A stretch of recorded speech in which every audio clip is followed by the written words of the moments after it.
정말 믿기 힘든 충격적인 일이 벌어졌습니다. 한국을 아직도 전쟁 중인 후진국이라며 무시하던 미군 장교가 2년 만에 서울에 정착하고 한국 기업에서 일하며 코리안 드림을 외치고 있습니다. 그는 이제 미국이 한국에서 배워야 할 시대가 왔다고 말합니다. 도대체 무슨 일이 있었던 걸까요? 최고의 엘리트 장교가 왜 한국을 자신의 두 번째 고향이라 부르게 되었는지 그 놀라운 여정을 지금부터 공개합니다. 시청 전 좋아요와 구독, 알림 설정 잊지 마시고요. 저는 브라이언 로웰, 미 육군 중령으로 47년의 삶 중 절반 이상을 군인으로 살아왔습니다. 가족 대대로 미군 장교 집안에서 태어나 몸에 새겨진 신념이 하나 있다면 바로 미국이 세계 최강이라는 사실이죠. 그래서 신임 대통령이 주한미군 철수를 검토한다는 뉴스를 접했을 때 내심 반겼습니다. 드디어 돈 낭비를 멈추는군요. 회의실에 소집된 날 하필 제가 한국 현지 실사 임무 담당자로 지목됐습니다. 사실 한국이라는 나라에 대해 별 관심이 없었어요. 베트남이나 독일, 일본 주둔과는 달리 한국은 그저 미국의 돈과 병력을 낭비하는 곳이라 생각했으니까요. 미 국방부 복도를 걸으며 혼잣말이 나왔습니다. 진짜 전기는 제대로 들어오기는 하는 건가? 사무실로 돌아와 짐을 싸며 50년도 더 된 낡은 사진첩을 꺼냈습니다. 한국전에 참전했던 제 조부의 물건이었죠. 생전에 조부는 한국을 무척 아꼈다고 합니다만 솔직히 이해가 안 됐어요. 폐허가 된 그곳에 무슨 특별한 점이 있었을까요? 그 사진첩과 조부의 훈장을 여행 가방에 넣으며 조부에 대한 존경심에서 그렇게 했을 뿐 별 의미는 없다고 생각했습니다. 인천공항에 도착했을 때 첫 번째 충격을 받았습니다. 활주로에 착륙하는 순간부터 달랐어요. 창밖으로 보이는 질서정연한 도시 풍경, 그리고 공항 터미널의 규모와 청결함이 뉴욕 JFK보다 뛰어났으니까요. 입국장을 빠져나오는데 걸린 시간은 고작 15분. 얼굴 인식 시스템이 여권 확인을 대체했고 어디서나 초고속 와이파이가 잡혔습니다. 가이드로 배정된 김민석 대위가 저를 맞이했지만 솔직히 아직도 머릿속은 혼란스러웠어요. 한국이 이렇게 발전했다고요? 무심코 물었더니 김 대위가 웃으며 대답했습니다. 중령님, 아직 시작에 불과합니다. 그 말이 무슨 뜻인지 그때는 몰랐습니다. 고속도로를 달리며 창밖을 내다보니 깔끔한 도시 경관, 첨단 건물들, 그리고 질서정연한 교통체계가 눈에 들어왔어요. 머릿속으로 그려왔던 한국의 모습과는 완전히 달랐습니다. 서울 시내 호텔에 도착해 창문을 열었을 때 야경은 또 한 번 저를 놀라게 했죠. 불이 꺼지지 않는 도시, 활기찬 거리. 창문을 닫고 조부의 사진첩을 꺼내보았습니다. 흑백 사진 속 폐허가 된 서울과 지금 제 눈앞의 서울은 같은 곳이라고 믿기 어려웠어요. 처음으로 조부의 말이 궁금해졌습니다. 첫날 밤 호텔방에서 시차 적응으로 잠을 이루지 못했습니다. 배가 고파 룸서비스를 찾았지만 영어 메뉴가 제대로 이해되지 않았어요. 결국 김 대위에게 연락했더니 배달앱을 써보세요라는 답변이 왔습니다. 자정이 넘은 시간에 배달이라니 의아했지만 시키라는 대로 했죠.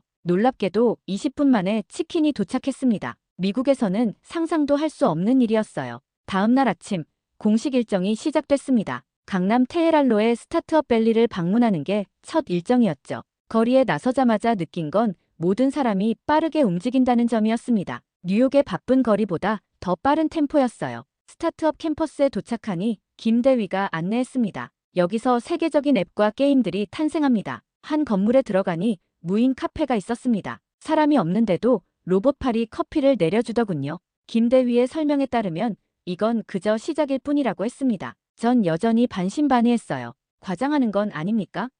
물었더니 김 대위는 웃으며 저를 다른 층으로 안내했습니다. 그곳에서 마이클이라는 미국인 청년을 만났습니다. 보스턴 출신으로 MIT를 졸업하고 한국에서 AI 스타트업을 창업했다고 하더군요. 미국에서는 기회를 잡기가 너무 어려웠어요. 여기선 속도가 다릅니다. 제 회사는 6개월 만에 10억 투자를 받았습니다. 그의 말에 저는 말문이 막혔어요. 미국인이 꿈을 찾아 한국에 온다니 이건 정말 예상 밖이었습니다. 점심시간 삼성전자 구내식당에서 식사했습니다. 거기서 본 기술 시연은 충격적이었어요. 접히는 스마트폰, 롤러블 디스플레이, 그리고 아직 미국에 소개되지 않은 기기들. 제 표정을 본 김 대위가 슬쩍 웃었습니다. 중령님, 이건 2년 전 기술입니다. 최신 것들은 보안 구역에 있어서요. 오후에는 서울 시내를 구경했습니다. 거리 곳곳에서 AI 기반 교통 시스템, 안면 인식 결제, 그리고 놀랍게도 밤에도 여성들이 안전하게 다니는 모습을 봤어요.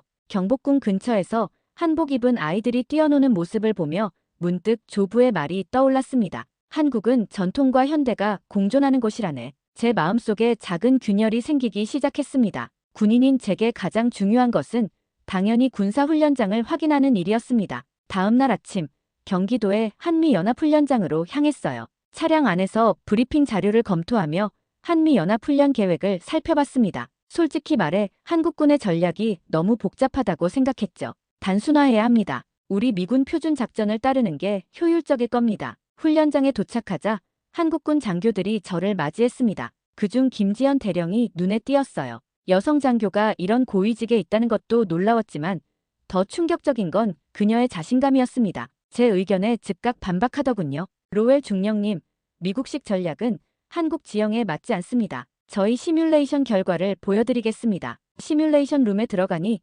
360도 스크린이 우리를 둘러싸고 있었습니다. 김 대령이 명령하자 가상 전투가 시작됐어요. 미군 표준 전술과 한국군 자체 개발 전술의 대결이었습니다. 결과는 충격적이었죠. 한국군 전술이 압도적으로 승리했어요. 이건 조작된 결과가 아닙니까?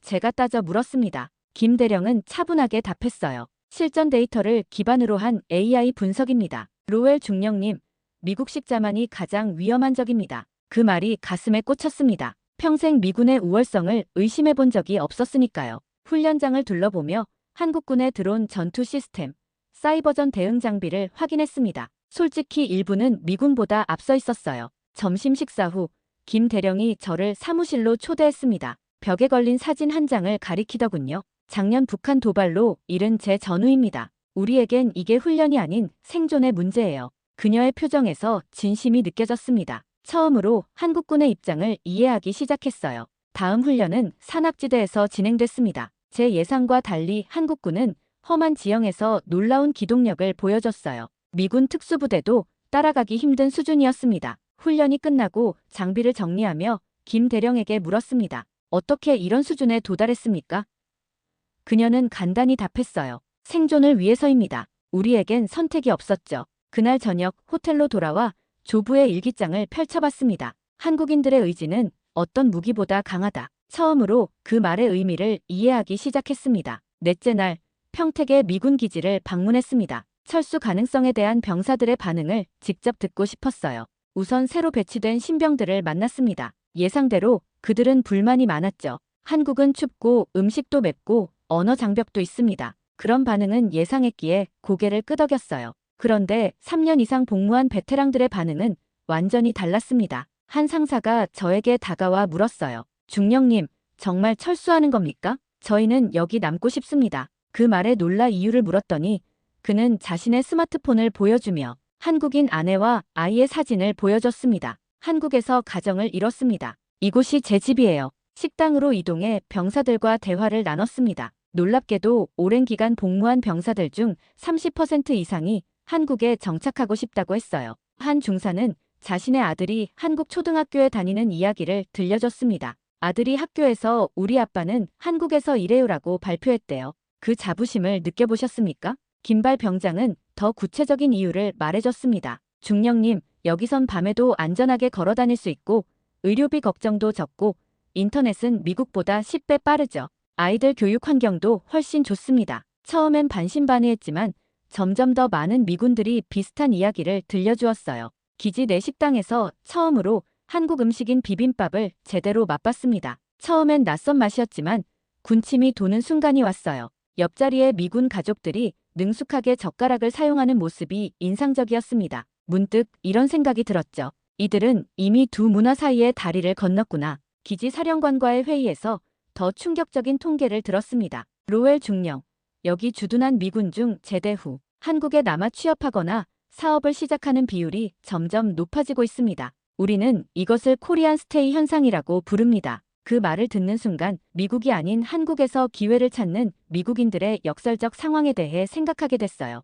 기지를 나오며 한 어린 소녀가 미군 아빠의 손을 잡고 한국어로 제잘거리는 모습을 봤습니다. 그 모습이 제 마음에 또 다른 물음표를 남겼어요. 이들에게 철수 명령은 무엇을 의미할까? 다섯째 날, 서울 용산의 임시 사무실에서 첫 보고서 초안을 작성했습니다. 아직은 철수 가능 입장을 유지했지만 마음 한구석이 불편했어요. 창밖으로 보이는 서울 풍경이 제가 알던 도움이 필요한 나라의 모습과는 너무 달랐기 때문입니다. 점심시간, 김지연 대령이 찾아왔습니다. 보고서 작성 중이신가요? 이것도 참고하시죠. 그녀가 건넨 태블릿에는 북한의 최근 군사활동 정보와 위성사진이 담겨 있었어요. 이건 일주일 전 자료입니다. 로웰 중령님, 철수가 가져올 안보 공백을 고려해 보셨나요? 자료를 검토하며 생각이 복잡해졌습니다. 북한의 위협은 실제했고 한국군의 전략적 가치도 분명했어요. 그러나 여전히 미국의 이익이라는 관점에서는 의문이 있었습니다. 저녁에 호텔로 돌아와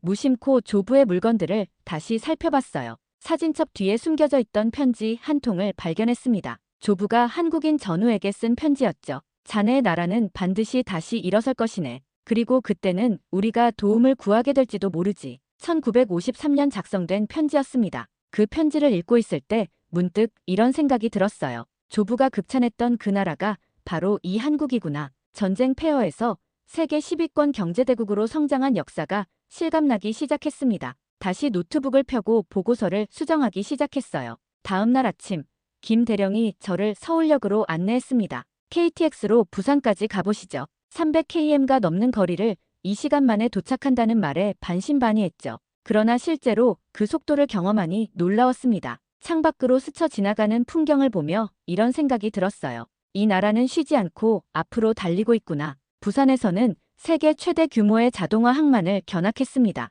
인간의 손길 없이 움직이는 거대한 크레인들과 자율주행 운반차들, 그리고 그 시스템을 설계한 엔지니어가 다름 아닌 전직 미군이었더군요. 한국에서 제2의 인생을 시작했습니다. 중령님, 서울로 돌아오는 기차 안에서 보고서의 방향성을 완전히 바꾸기로 결심했습니다. 더 이상 철수 가능이 아닌 객관적 사실을 기반으로 한 현실적 분석이 필요했어요. 그리고 처음으로 코리안 드림이라는 단어를 적었습니다. 호텔로 돌아온 저는 밤늦게까지 보고서를 수정했습니다. 상부에서는 철수를 정당화할 자료를 원했지만 제 양심은 더 이상 그것을 허락하지 않았어요. 다음 날 아침, 백악관과의 화상회의가 잡혔습니다. 심장이 빠르게 뛰었죠. 제 경력이 걸린 순간이었으니까요. 로웰 중령, 철수에 관한 현장 평가는 어떻습니까?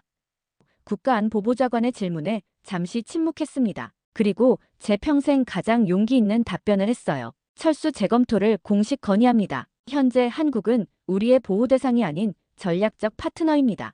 회의실에 긴장감이 흘렀습니다. 대통령이 직접 화면에 나타났어요. 로웰 중령, 자세히 설명해 보시오. 저는 깊게 숨을 들이쉬고 말했습니다. 대통령님, 우리는 지금 코리안 드림 현상을 목격하고 있습니다. 미국인들이 한국을 선택하는 현상이죠. 철수는 단순한 군사 문제가 아닌 새로운 형태의 동맹과 기회의 상실을 의미합니다. 화상회의 내내 제가 경험한 한국의 현실, 주한미군의 반응, 그리고 새롭게 발견한 전략적 가치에 대해 설명했어요. 마무리하며 제 조부의 이야기를 언급했습니다. 제 조부는 틀리지 않았습니다. 한국은 정말 놀라운 나라입니다. 우리가 지키던 나라에서 이제는 함께 미래를 만들어갈 파트너가 됐습니다. 대통령이 잠시 생각에 잠기더니 말했습니다. 흥미롭군요. 로웰 중령, 당신의 의견을 고려하겠습니다. 회의가 끝난 후 국방장관이 별도로 연락해왔어요. 철수 계획은 잠정 보류됐습니다. 좋은 일을 하셨습니다, 로웰. 그날 저녁, 김 대령이 제게 한강공원으로 초대했습니다. 서울의 야경이 눈부셨어요. 김 대령이 물었습니다. 정직한 보고서를 제출하셨다고 들었습니다. 어려운 결정이었을 텐데요. 저는 웃으며 대답했어요. 처음으로 제 양심에 따라 행동했을 뿐입니다. 강변을 걸으며 저는 처음으로 한국에서의 삶을 상상해봤습니다. 아이들이 안전하게 뛰어놀고 첨단 기술과 편리함이 공존하는 이곳에서의 삶. 문득 이런 생각이 들었어요. 이런 생각을 하고 있는 게 나 혼자만은 아니겠지. 귀국 일정을 앞두고 한국 국방부에서 마지막 회의가 있었습니다. 거기서 뜻밖의 제안을 받았어요. 김지연 대령이 정중하게 물었습니다. 로웰 중령님, 한미연합사 부사령관직을 고려해 보시겠습니까? 우리는 당신 같은 분이 필요합니다. 순간 말문이 막혔습니다. 2주 전만 해도 한국을 떠나고 싶어 안달이었던 제가 이제는 머물러야 할지 고민하고 있었어요. 생각할 시간이 필요합니다. 호텔로 돌아와 아내와 영상통화를 했습니다. 여보, 한국에서 2년 더 근무하면 어떨까? 놀랍게도 아내는 긍정적이었어요. 당신이 이렇게 열정적으로 말하는 건 오랜만이네요. 딸과도 통화했습니다. 12살 에밀리는 궁금해했어요. 아빠, 한국은 위험하지 않아요? 저는 확신을 갖고 대답했습니다. 여기선 밤에도 무서워할 필요가 없단다. 아빠가 본 가장 안전한 곳이야. 에밀리의 눈이 반짝였습니다. 저도 가보고 싶어요. 다음 날 승진과 함께 연합사 부사령관 제안을 수락했습니다. 제 결정에 놀란 사람들이 많았죠. 동료 장교 하나가 물었어요. 왜 자발적으로 한국행을 선택한 거지?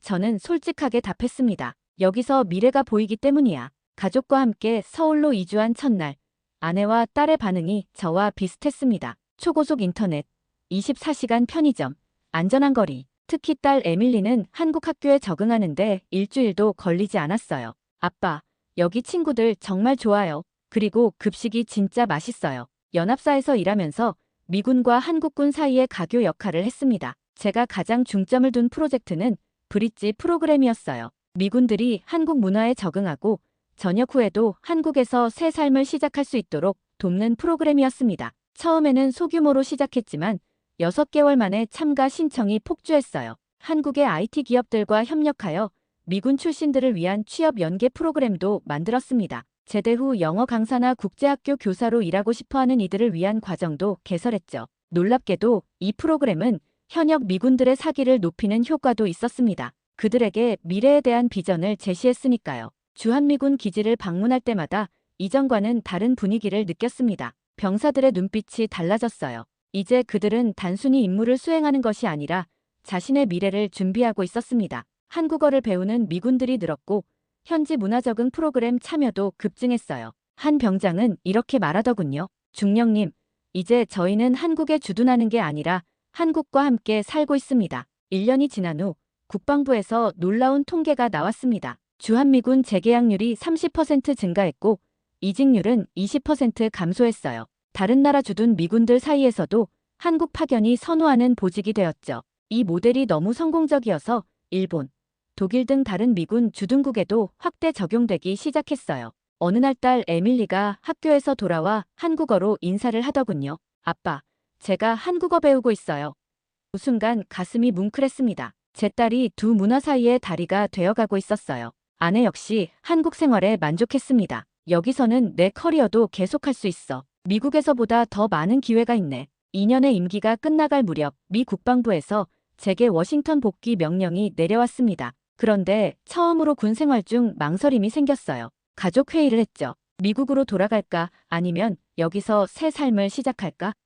놀랍게도 만장일치로 한국에 남기로 결정했습니다. 국방부와의 긴 협상 끝에 1년 더 임기를 연장했습니다. 그 기간 동안 저는 한국이 단순한 파견지가 아닌 제2의 고향이 되어가고 있음을 깨달았어요. 주말마다 가족과 함께 한국의 곳곳을 여행했습니다. 제주도의 아름다운 해변, 경주의 역사 유적, 부산의 활기찬 시장까지. 딸 에밀리는 이제 한국 친구들과 한국어로 대화할 수 있게 됐고 아내는 서울 외국인학교에서 강의를 시작했어요. 어느 날 밤 서울 남산타워에서 도시 전경을 바라보며 문득 깨달았습니다. 제가 처음 이곳에 왔을 때 품었던 오만과 편견이 완전히 사라졌다는 사실을요. 그리고 조부가 왜 이 나라를 그토록 사랑했는지 이제야 이해할 수 있었습니다. 군 생활 30년을 마치고 예편을 결정했을 때 많은 미국 동료들이 의아해했습니다. 브라이언, 펜타곤에서 좋은 자리를 제안했다고 들었는데 정말 한국에 남는 거야?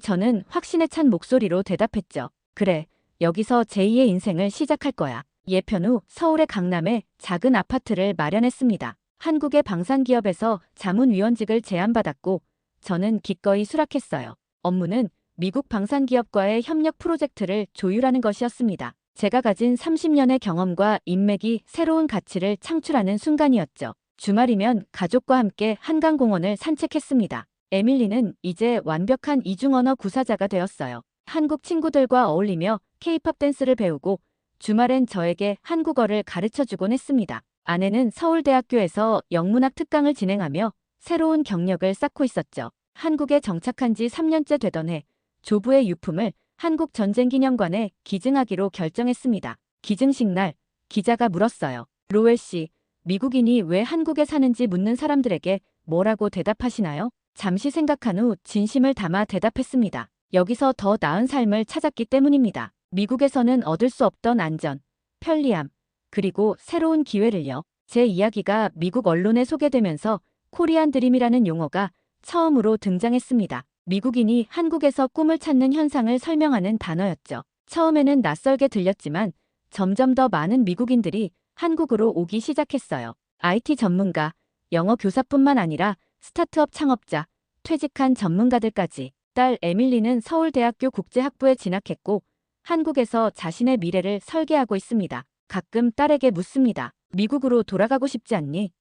그러면 에밀리는 웃으며 대답해요. 아빠, 이제 여기가 우리 집이잖아요. 지난달 한미경제협력 포럼에서 연설할 기회가 있었습니다. 단상에 올라 청중을 바라보니 양국의 젊은이들이 함께 앉아 있었어요. 그 순간 깨달았습니다. 제가 걸어온 길이 단순한 개인의 선택이 아니라 새로운 시대의 시작점이었다는 것을요. 연설을 마무리하며 이렇게 말했습니다. 47년 전 미군 장교 집안에서 태어난 저는 미국이 세계 최고라고 믿었습니다. 하지만 이제 알았어요. 한국과 미국은 서로에게 배울 것이 있는 동등한 파트너라는 사실을요. 제 조부는 70년 전 이미 그것을 알고 있었습니다. 그가 남긴 말을 여러분과 나누고 싶습니다. 진정한 강함은 다른 이의 강함을 인정하는 데서 시작된다. 저녁이면 서울의 야경을 바라보며 지난 10년을 회상합니다. 철수 명령을 검토하러 왔던 오만한 미군 장교가 이제는 한국을 제2의 고향이라 부르게 되었죠. 미국에 없는 것을 한국에서 찾았다는 게 아이러니합니다. 안전, 효율, 그리고 새로운 가능성. 이것이 바로 제가 경험한 코리안 드림입니다. 한때 도움을 주던 나라에서 이제는 배움을 얻는 나라로. 철수를 명령받았던 장교가 스스로 남기를 선택한 역설. 그리고 무엇보다 진정한 강인함이 무엇인지 가르쳐준 나라에 대한 이야기입니다. 오늘 사연은 여기까지입니다. 미군 중령이 한국은 약하다던 편견을 버리고 결국 한국을 자신의 고향으로 선택하게 된 이야기 어떠셨나요? 이제는 우리가 세계를 부러워하던 시대가 아니라 세계가 한국을 부러워하는 시대입니다. 여러분은 한국의 어떤 점이 가장 자랑스럽게 느껴지시나요? 댓글로 여러분의 생각을 나눠주세요. 구독과 좋아요, 알림 설정은 더 많은 이야기 제작에 큰 힘이 됩니다. 감사합니다.